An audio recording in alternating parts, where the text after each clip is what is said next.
I'm not convinced it ain't no acting or accident what the track emits. You strapped with gas that you ain't even practiced with. The fact is, you couldn't hit the... In the midst of everything surrounding the Big E injury, I think some things kind of get lost in the shuffle. We've seen a lot of wrestling fans go online and start to absolutely rage about Ridge Holland. This is the second time he's actually botched the overhead suplex. The first time was I believe in 2020 when he botched it and almost hurt Johnny Gargano.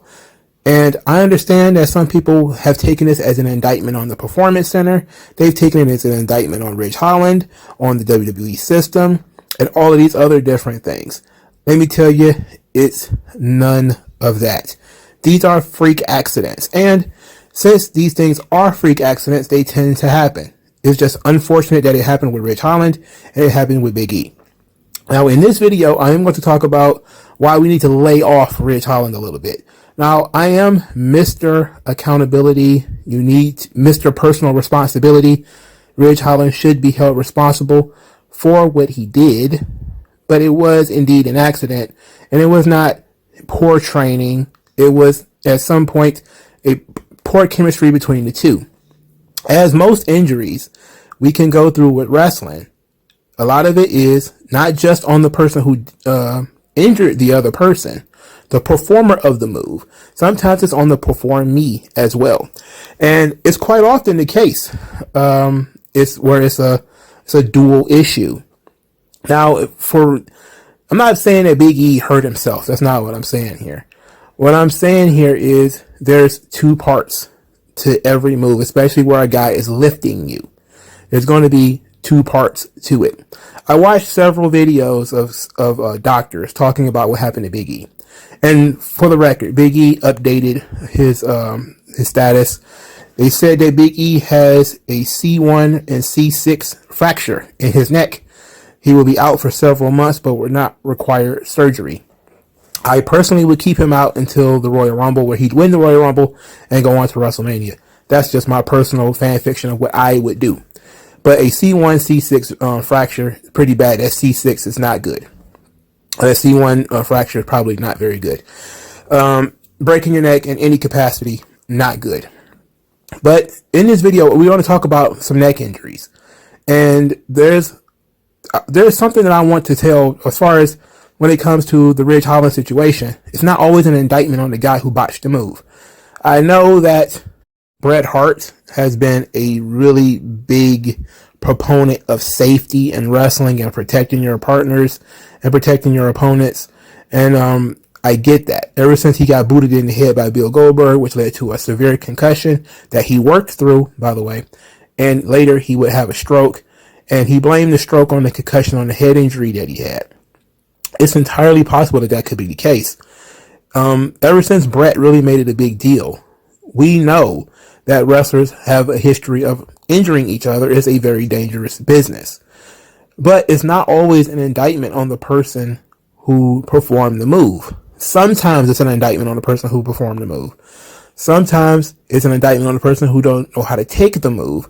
And sometimes it is a combination of the two. Now, I think in the future, as we learn more about this situation, we will know whether Ridge Holland just didn't know how to perform this move, or whether there was something that went wrong. Obviously, this is something that he's made a mistake with before, so maybe we need to erase that move from his moveset, which seems to be about right to me.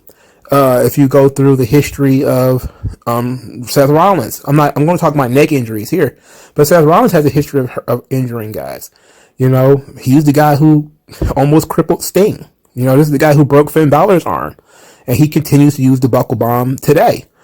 So yes, it happens. Sometimes guys are perceived as reckless or perceived as dangerous, and sometimes it even leads to a push. But I think we need to discuss that some really great wrestlers have made mistakes. It's not just that Ridge Holland is shitty and he comes from the shitty Performance Center and he's super green. No. And we also need to recognize also that the neck injury is not the end of the world. There have been some guys who have broken their necks and gone on to continuously have great careers. Obviously, you have so many. There's going to be quite a few people here that were mentioned and their careers are actually over. But there was other people who broke their necks, like Bruno Sammartino, for instance, broke his neck in 1976. Stan Hansen broke his neck with a body slam. He botched a body slam. Stan Hansen he had been in the business for a little while, but he wasn't around that long. He was still fairly green. I think Ridge Holland probably had more years in the business than Stan Hansen did when he broke Bruno's neck. Bruno had severe damage to his C6 and his neck, and he was out 4 months. And of course, it was used into the storyline to help Stan Hansen become a bigger star so they can make money on it later. But nobody ever said Stan Hansen, he should be taken out of the business. This Stan Hansen, the same guy who almost took Vader's eyeball out of his head. Stan Hansen, the guy who wrestled blind and was clotheslining and knocking guys out with clotheslines. And this was in the 80s. So this was almost over 10 years after he broke Bruno's neck. Stan Hansen has a history of injuring people, beating people up, and all sorts of things. And nobody ever says that this guy had no business in the business. So you can tell that there have been people in the industry who have injured others. And we've been able to compartmentalize that as it was an accident, it was a mistake, we move on. Even if it was something that he'd done more than once. I'm pretty sure Bruno's neck ain't the only one Stan Hansen has broken, whether by accident or on purpose.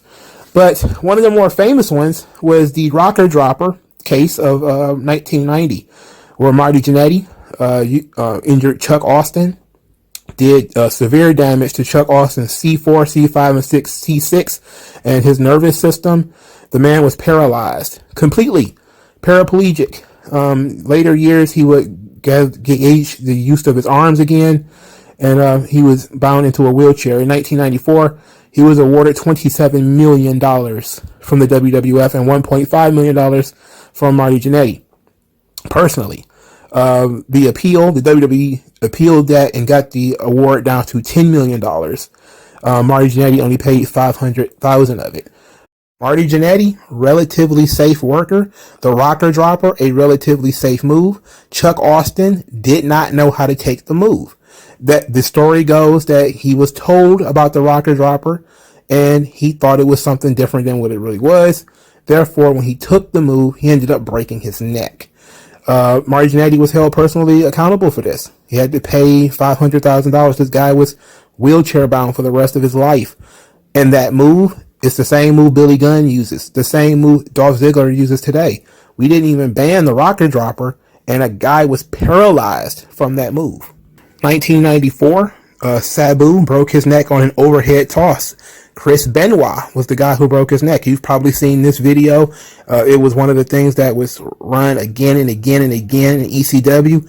It gave Chris Benoit the nickname the Crippler, where you could look at the footage. He tosses Sabu up in the air, and Sabu lands straight down on his head, breaks his neck.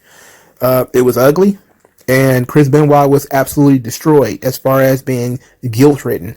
This is something that is also something we don't talk a lot about, is how guilty some guys feel when they injure somebody else to this degree. And Sabu went on to continue to do death matches well after 1994. He ended up being okay. It sucked though, because breaking your neck sucks. But he ended up surviving that whole thing. 1992, Stone Cold Steve Austin, then known as Stunning Steve Austin, breaks the neck of Masahiro Chono with a sit-out pile driver. Some people don't even know this occurred, because it occurred in Japan. Steve Austin uses the very same sit-out power driver that broke his neck in 1997. He used that move on Masahiro Chono and broke his neck in 1994. And Steve Austin, also relatively safe worker, a little stiff with the punches from what I've seen, but not in any way sloppy or reckless or anything like that. It was a freak accident. Masahiro Chono will go on to have a relatively successful career. Of course, Stone Cold Steve Austin himself had his neck broken by Owen Hart in 1997 at SummerSlam. Again, Owen Hart, another relatively safe worker. Guy had tremendous amount of experience. He miscalculated and he broke Steve Austin's neck. And on pay-per-view, in front of the world, difficult situation. Very difficult time. Steve Austin would not be able to regain the same sort of motion that he had before. He had to modify his style after he broke his neck. If you watched Steve Austin, how he worked before his neck injury, and you watched how he worked afterwards, not completely different, but he bumped far less. Steve Austin, of course, would go on to be one of the most popular wrestlers of all time. Owen Hart maintained to be one of the most beloved middle to upper middle card wrestlers of all time, even up to his death. Very few people hold Owen Hart, quote unquote, accountable for what happened, even though Steve Austin didn't want to do it, even though Steve Austin told him not to do it and to go towards his knees because it was going to turn out bad. Owen Hart did it the way he wanted to do it anyway. This thing happened. Nobody blames Owen Hart for what actually occurred that day. 1999, D'Lo Brown breaks Droz' neck, paralyzes him for life. It is a mixture of incidences here from the stories that were told. Droz likely did not fully commit to the move. In other words, he was not fully up. There was also some stories that D'Lo Brown probably slipped, or that he didn't have a good grip on Droz. So when he did the running power bomb, the running Liger bomb, he dropped him essentially and dropped him on his head, broke his neck. Droz is still in the wheelchair. D'Lo Brown, following this, actually wanted to quit the business. He was so distraught that he wanted to just retire and to wander off into the sunset. And it was actually Droz who told him, hey, you got to keep going. You got to keep doing this. And even though that severe loss of confidence, it did, affect D'Lo's career later on. And it really took him a while to get back where he was mentally after he broke Droz' neck and ended that man's career. It's a very, very difficult thing, Now we can jump all the way to 2014. AJ Styles breaks Scottish wrestler Lionheart, breaks his neck with the Styles Clash. He also broke Yoshitatsu, broke his neck with the Styles Clash. Both of those was in 2014. Both AJ Styles said, hey, neither one of these guys knew how to take the move. The Styles Clash is not a move where you tuck your chin, you put your head back, you don't tuck your chin. You tuck your chin, you break your neck. The Styles Clash is a move that had injured several different wrestlers. There was a laundry list of wrestlers, and I was around during the time where people were actually having the debate of whether the Styles Clash should be banned. And this was AJ Styles, who had already been in the business for 12 years. Over 12 years. He was wrestling in 1999. And this is 2014. And he breaks two people's necks within the span of a year? Now, no one says we should get rid of AJ Styles or we should have banned the Styles Clash or said that it was his training sucks or anything. This is the signature move that AJ Styles continues to use today. Nobody ever says that the Styles Clash is a problem or that whoever trained him or that AJ Styles is reckless or whatever. These are just the two major instances. Lionheart was very upset with AJ Styles, especially upset that AJ Styles essentially blamed him for his own injury. Yoshitatsu was so upset at one point he tweeted out that he wanted to die. He then deleted the tweet later on. These are very serious cases of people breaking their neck. Obviously, Adam Page, just 2021, breaks Ricky Stark's neck with a German suplex. Ended up with a fracture of his neck. Ricky Starks has been medically cleared to continue, but he will not be fully healed for 2 years. This is the wrestling business. Nobody complains about Adam Page breaking Ricky Stark's neck. It's pretty much, okay, it happened. Mistakes happen. Things happen. But for some reason, I think a lot of people are piling onto Ridge Holland. And I think that he probably feels bad enough being in this situation, knowing that he was in this situation before with Johnny Gargano, And these are just neck injuries. Like, we can go on and on about guys who have, hurt their opponent's back. I mean, there's just so many of those. There's too many of those. It happens. Yes, we want to prioritize safety. We want to prioritize, as much as we can, people not having their damn necks broken. At the same time, though, this is a business where everybody needs to know what's going on at the same time. And part of it is going to be increased training, which gladly we have now. You know, we can send Ridge Holland to the PC for 6 months or mandate that he does some extra trainings and stuff like that. We can mandate that. And that's what I mean by we need to hold him accountable. Yes, maybe we need to tell him never use that move again. You're done with the overhead suplex because you don't got it down to the point where you should, you know, and that's fine. I'm fine with that. But I think there's too many people who want him fired. There's too many people who are just attacking him, just really ripping this guy apart without realizing that just about everybody I mentioned here, they had a reputation for being a safe worker, with the exception of Stan Hansen. But just about everybody else had a reputation for being fairly safe. And then freak accident occurred. You drop a guy on a body slam. You drop a guy on a pile driver. You drop a guy on a suplex. It happens, you know. So I think we need to ease up on Ridge Holland and understand that in this business, on any move, you know, a neck injury could occur. But I definitely think we need to do something. Something should change. We can't just let him keep going out there trying to throw guys and they land on their head. And we can't ban the move because other people don't know how to do it properly. So what do? Our only real response is to force him to not do the move and to send him increased training. So there that goes. But those are just things that I wanted to discuss here for a short amount of time. But let me know what you guys think. This is 3 Count Commentaries. I'll talk to you guys later. Like, share, and subscribe. Peace out.